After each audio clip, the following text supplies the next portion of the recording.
16 साल की विधवा उत्तरा का वो सवाल जिसने श्री कृष्ण को भी मौन कर दिया। महाभारत का भीषण युद्ध तो खत्म हो चुका था, लेकिन कुरुक्षेत्र की हवाओं में एक ऐसा सवाल गूंज रहा था जिसने स्वयं काल को भी स्तब्ध कर दिया। कल्पना कीजिए, एक 16 साल की नवविवाहिता की वीर अभिमन्यु की पत्नी उत्तरा की। वह बच्ची जिसके हाथों की मेहंदी अभी सूखी भी नहीं थी, वह दुनिया के पालनहार श्री कृष्ण के सामने खड़ी हो गई। उसकी आंखों में आंसू नहीं बल्कि एक ऐसा प्रश्न था जिसने त्रिलोक को हिला दिया। उसने चीख कर पूछा, हे गोविंद, आप तो सर्वशक्तिमान है, पांडवों की ढाल है, फिर मेरे स्वामी मेरे 16 साल के सुहाग की रक्षा क्यों नहीं की? क्या आपकी शक्ति कम पड़ गई थी या यह आपकी ही कोई लीला थी? अगर आपको ये जानकारी उपयोगी लग रही हो तो वीडियो को लाइक करें और चैनल को सब्सक्राइब ज़रूर करें। आज हम उसी गहरे रहस्य से पर्दा उठाएंगे। ये कहानी सिर्फ अभिमन्यु की मृत्यु की नहीं है, बल्कि जीवन, मृत्यु और कर्म के उस गुप्त ज्ञान की है जो शायद आज तक आपसे छिपा हुआ है। इस वीडियो को अंत तक जरूर देखिएगा, क्योंकि आज आपको वह जवाब मिलेगा जो शायद आपकी जिंदगी देखने का नजरिया बदल दे। तो चलिए समय के उस चक्र में पीछे चलते हैं जहां ये सब शुरू हुआ। युद्ध का शोर तो थम चुका था, लेकिन शिविर में जो खामोशी छाई थी वह उस शोर से भी ज्यादा डरावनी और भारी थी।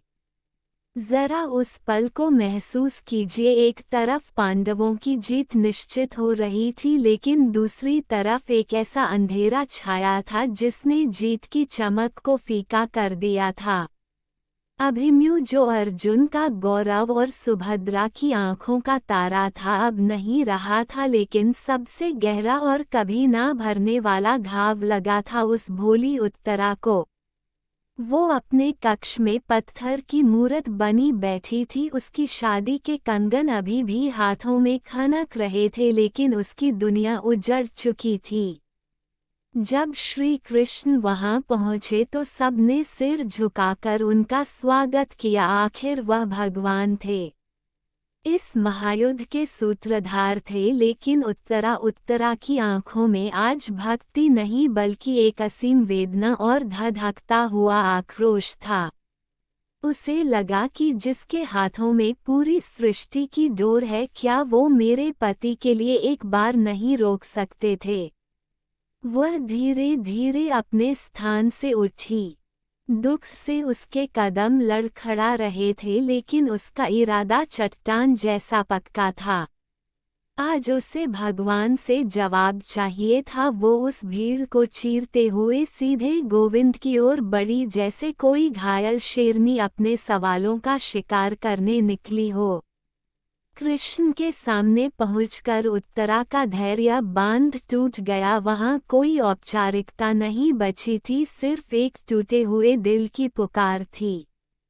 उसकी रंधी हुई आवाज ने सन्नाटे को चीर दिया, हे द्वारकाधीश, आप तो जगत के पालनहार हैं, न आपने सभा में द्रौपदी का चीर बढ़ाया, आपने हर संकट में मेरे ससुर अर्जुन को बचाया, तो फिर मेरे अभिमन्यु के लिए आपकी करुणा कहाँ सो गई थी? वह तो अभी एक बालक था, 16 बरस का निहत था बालक, जिसे 7 महारथियों ने घेर कर अधर्म से मारा। और आप त्रिकालदर्शी होकर भी मौन रहे। क्या मेरे माथे के सिंदूर का कोई मोल नहीं था आपकी दृष्टि में? अगर आप चाहते तो क्या सुदर्शन चक्र उस चक्रव्यूह को नहीं भेज सकता था? आज मेरा विश्वास डगमगा रहा है केशव। मुझे बताए, आपने जानबूझकर मेरे स्वामी की रक्षा क्यों नहीं की? ये कैसी निष्ठुर लीला है आपकी? उत्तरा के इन तीखे शब्दों से जहां पूरी सभा सहम गई थी, वहीं श्री कृष्ण के चेहरे पर एक असीम और गहरी शांति थी। वे विचलित नहीं हुए क्योंकि वे जानते थे कि यह क्रोध उत्तरा का नहीं बल्कि उसके असीम प्रेम और वियोग की पीड़ा है। कृष्ण ने आगे बढ़कर उत्तरा के सिर पर हाथ रखा, ठीक वैसे ही जैसे एक पिता अपनी बिलखती बेटी को सांत्वना देता है। उनकी आंखों में ब्रह्मांड जैसी गहराई थी जिसमें उत्तरा का सारा दुख समाता जा रहा था।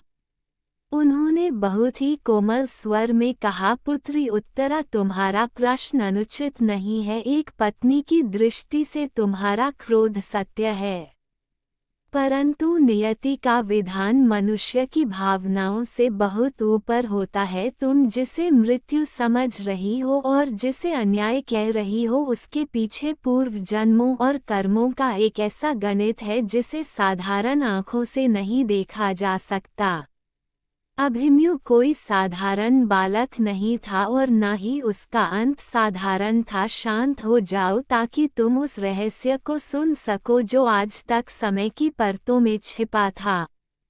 श्री कृष्ण ने रहस्य की पहली परत खोलते हुए कहा, उत्तरा, जिसे तुम केवल अर्जुन का पुत्र समझ रही हो, वह वास्तव में चंद्रदेव का तेजस्वी पुत्र वर्चस्व था।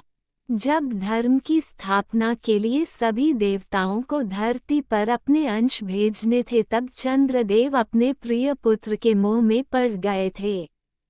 वे अपने बेटे से एक पल भी अलग नहीं होना चाहते थे। उन्होंने देवताओं के सामने एक कड़ी शर्त रखी थी, मैं अपने पुत्र को धरती पर भेजने की अनुमति तभी दूंगा जब वह वहां लंबे समय तक नहीं रहेगा।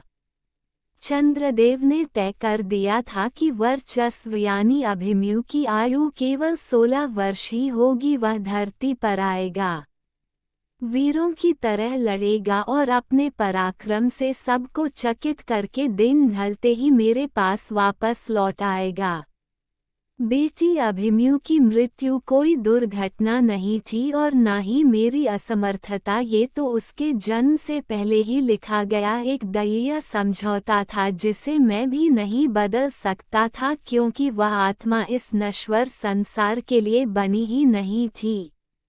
श्री कृष्ण ने अपनी बात को और गहराई देते हुए समझाया, उत्तरा, विधि का विधान बड़ा विचित्र होता है। अगर मैं उस दिन अपनी माया से अभिमन्यु के प्राण बचा भी लेता तो मैं चंद्रदेव को दिए गए वचन का दोषी बन जाता। और जरा सोचो, क्या एक साधारण और लंबी आयु अभिमन्यु जैसे दिव्य वीर के लिए उचित थी? नहीं, उसे धरती पर एक ऐसा कार्य करना था जो युगों युगों तक अमर हो जाए। चक्रव्यूह में उसका अकेले कूद पड़ना वह नियति का रचा हुआ एक ऐसा नाटक था जिसका उद्देश्य कौरवों के अधर्म को पूरी दुनिया के सामने नंगा करना था। जब द्रोण और कर्ण जैसे 7 महारथियों ने मिलकर नियम तोड़कर एक निहत्थे बालक पर वार किया, तभी कौरवों के पतन की असली नींव रखी गई। अभिमन्यु की वह कुर्बानी ही वह चिंगारी बनी जिसने तुम्हारे पति अर्जुन और भीम के भीतर प्रतिशोध की ऐसी भयानक आग जलाई जो कौरवों के विनाश तक नहीं बुझी। उसका जाना व्यर्थ नहीं था पुत्री, वह तो इस धर्म युद्ध की धुरी था। श्री कृष्ण की आवाज अब और भी गंभीर हो गई थी।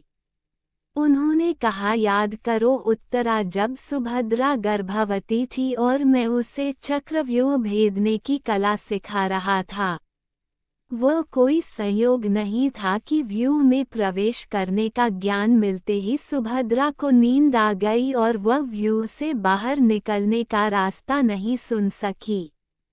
वह नींद स्वाभाविक नहीं थी, वह मेरी ही योगमाया का प्रभाव था। अगर अभिमन्यु बाहर निकलने का रास्ता जान लेता तो वह उस दिन चक्रव्यूह को जीतकर जीवित बाहर आ जाता, और यदि वह जीवित बच जाता तो चंद्रदेव का वचन झूठा पड़ जाता और विधि का विधान खंडित हो जाता।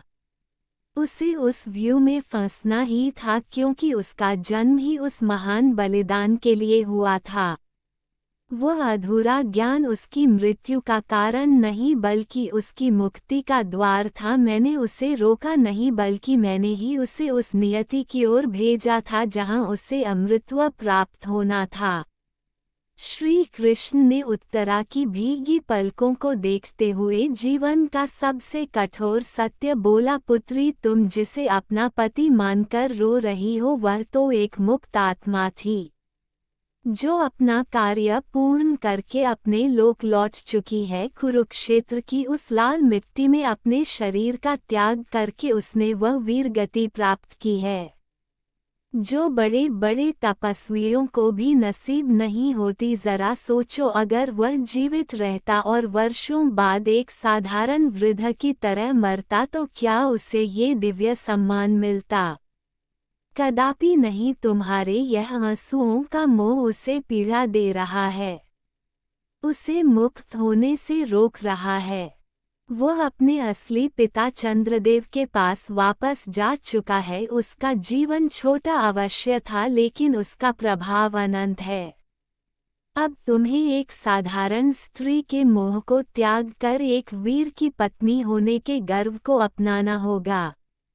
शरीर नश्वर है और जल कर राख हो जाता है, लेकिन अभिमन्यु का बलिदान अब इस सृष्टि में सूर्य की तरह अटल रहेगा। उत्तरा की सिसकियों के बीच श्री कृष्ण ने उसकी दृष्टि को उसके गर्भ की ओर मोड़ा और एक अटल वचन दिया। उन्होंने कहा, बेटी, मत भूलो कि तुम अकेली नहीं हो। अभिमन्यु का शरीर भस्म हो गया लेकिन उसका तेज, उसका अंश अभी भी तुम्हारे भीतर जीवित है। नियति ने मुझसे अभिमन्यु को छीन लिया क्योंकि वह देव कार्य था, लेकिन तुम्हारे गर्भ में पल रहा बालक कुरुवंश का भविष्य है। मैं तुम्हें वचन देता हूँ उत्तरा कि मैं अभिमन्यु के लिए भले ही ढाल ना बन सका लेकिन इस आने वाली संतान के लिए मैं स्वयं काल से भी लड़ जाऊंगा।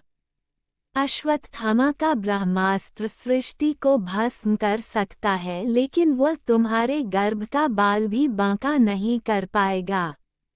अभिमन्यु का अंत दरअसल एक नई शुरुआत है। उसने अपने प्राण देकर इस वंश को बचाया है। अब तुम्हें अपनी आंसू पोंछकर इस धरोहर की रक्षा करनी होगी क्योंकि यही वह दीपक है जो कुरुक्षेत्र के अंधेरे के बाद धर्म का प्रकाश फैलाएगा।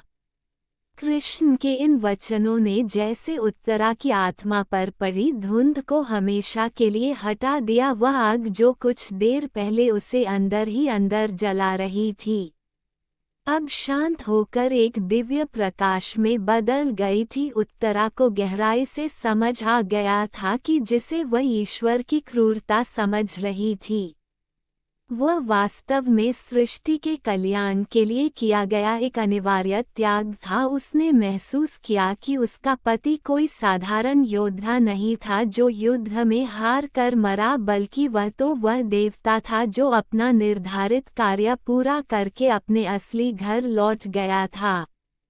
उसके आंसुओं की जगह अब एक नई और अद्भुत शक्ति ने ले ली थी। उसने कांपते हाथों से अपनी कोख पर हाथ रखा और मन ही मन अभिमन्यु के त्याग को नमन किया। अब वह एक बेचारी विधवा नहीं थी बल्कि एक वीर की पत्नी और भविष्य के राजा की मां थी।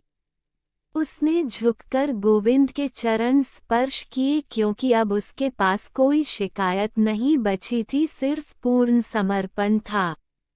दोस्तों, उत्तरा और कृष्ण के इस संवाद ने हमें एक ऐसा अटल सत्य सिखाया है जो आज भी हमारे जीवन की सबसे बड़ी सीख है। हम अक्सर दुख की घड़ी में भगवान से शिकायत करते हैं कि उन्होंने हमारे अपनों को क्यों नहीं बचाया, लेकिन श्री कृष्ण ने उस दिन स्पष्ट कर दिया कि ईश्वर शरीर के चौकीदार नहीं बल्कि आत्मा और धर्म के रक्षक हैं। शरीर तो एक नश्वर वस्त्र है जिसे एक ना एक दिन फटना ही है, चाहे वह 16 की उम्र में हो या 100 की।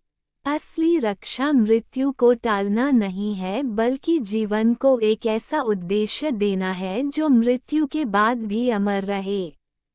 अभिमन्यु की कहानी हमें बताती है कि जीवन लंबा होना जरूरी नहीं है, बल्कि जीवन का महान होना जरूरी है। उसने अपनी छोटी सी आयु में कर्म की ऐसी लकीर खींची जिसे काल भी नहीं मिटा सकता।